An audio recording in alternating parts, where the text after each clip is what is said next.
Hey guys, welcome back. And look at this glorious day. We have so rarely seen the sun recently after spending so much time in the void. It's very nice to just be outside and see the lovely blue sky. And the first thing I want to do today is actually going to be in the sky. You see, something that has been annoying me for, well, probably an embarrassingly long amount of time, considering I haven't done anything about it, is the AFK spot above my creeper farm. Now, there's nothing actually wrong with it, but it doesn't really fit in now, does it? It's just kind of a floating platform, which serves its purpose, but it doesn't look good, and it really doesn't do anything for the overall aesthetic of my home. So I think it's time we finally fix that and make it still functional, but also nice to look at. And part of the reason this has taken me so long to do is because I just couldn't decide on what I wanted to do with it. For a while I had this crazy idea of building a dragon above my base which I could AFK on, but that was a little bit ambitious and outside of my current skill set.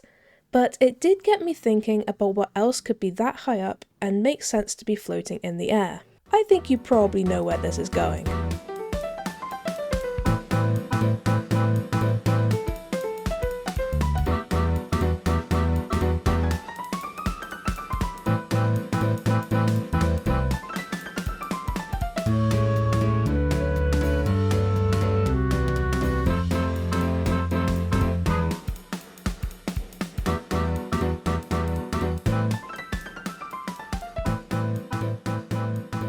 Yep, a hot air balloon. How did I not immediately think of that when presented with this problem? I will never know. But I got there in the end, and I am very glad that I did, because this is exactly what was missing. I mean, hot air balloons don't necessarily belong specifically above a farm, but they do belong in the air, and they are very, very pretty to look at. And in fact, the two hardest parts of this build to get right were, of course, the shape, but then trying to get the colours right was also a real problem. Originally my design was full of very bright colours, but it didn't feel quite right and everything felt like it was clashing. So when I decided to try this more grayscale version with the colourful banner around the middle, it was such a relief to see it finally take shape and look good. And if I'm honest, this does kind of make me want to build a bunch of different hot air balloons in the sky now. I think I might be addicted to putting things in the sky after doing all of that void work. But I probably need to think about that at least a little bit more before going all in and filling the skyline with hot air balloons. But I am so glad this is finally sorted. It definitely looks a lot better than it did. But while we're on the topic of things that have been in the back of my mind while finishing out the end project, there is another space which I think has been left for long enough. And you may remember that ages ago, when I finally finished this ice tunnel, I mentioned wanting to turn this big hole down here into a sort of sculk covered area.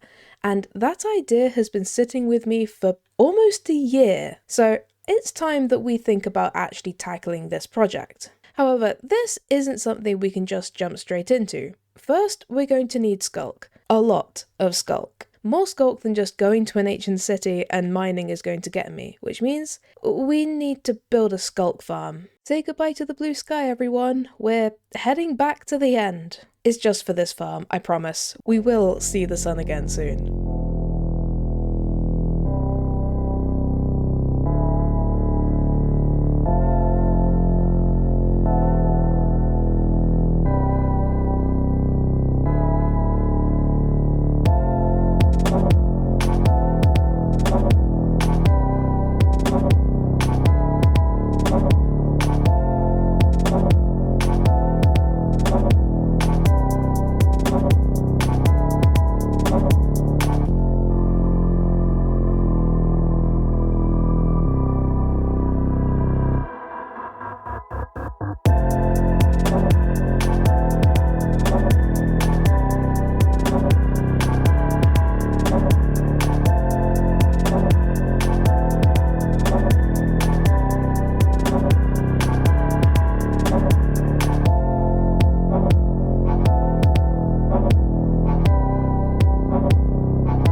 we are done, and this is so much more effective than mining a deep dark biome, and a lot safer too.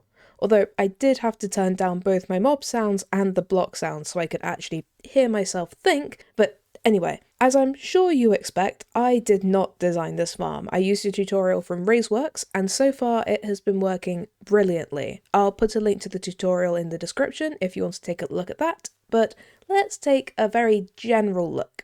For a start, I ended up building this right next to my transparent map area in the end because it is so far away from any of the islands that the Enderman spawn rate, as you can see, is very high, so this was a perfect place. Although I do have to admit the spawn platform is one shorter than it should be in this direction just so it didn't encroach onto my actual map area, but it definitely doesn't seem to have caused too many issues.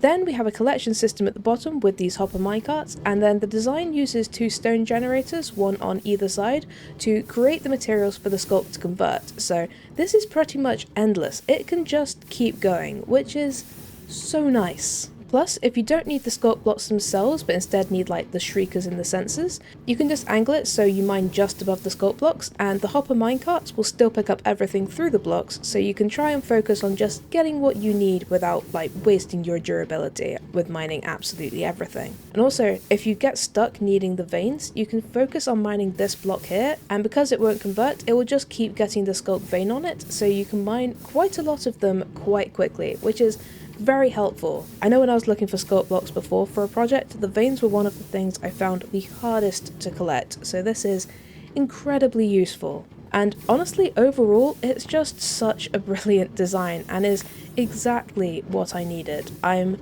so glad I decided to do this instead of needing to decimate a bunch of deep dark biomes and probably summoning a bunch of wardens along the way, and I'm sure you guys probably would have found that quite fun, but it would have been absolutely chaotic and not very productive. So instead, I just need to sit here, watch some videos and mine, while keeping a very good eye on my durability, because I really don't want to accidentally break my hoe, but I think I'm actually quite looking forward to being able to just sit here and chilling. It's a lot less stressful and kind of like a very mindless activity, like fishing. I know it's kind of stupid, but when I very first started playing Minecraft, I really didn't understand anything about the game at all, but I found a fishing rod and I spent countless hours on my Nintendo Switch just fishing. So this is kind of a similarly nice, mindless, easy to do activity, which is very nice. But I can't just talk about collecting this stuff, I need to actually get on with it. And next time I should hopefully have all of the materials I need to sculkify my cave. And I'm also toying with a bit of an idea to make it a little bit more than just a sculk covered cave, but we'll have to see how it turns out. I mentioned earlier in the episode that I'm definitely not at dragon building skill level yet, but I do want to try my hand at something in a little bit more of a creature direction, but I'm saying far too much. You'll just have to see what happens next episode. So, until then, thank you guys for watching, I hope you have a great day, and I'll see you next time. Bye!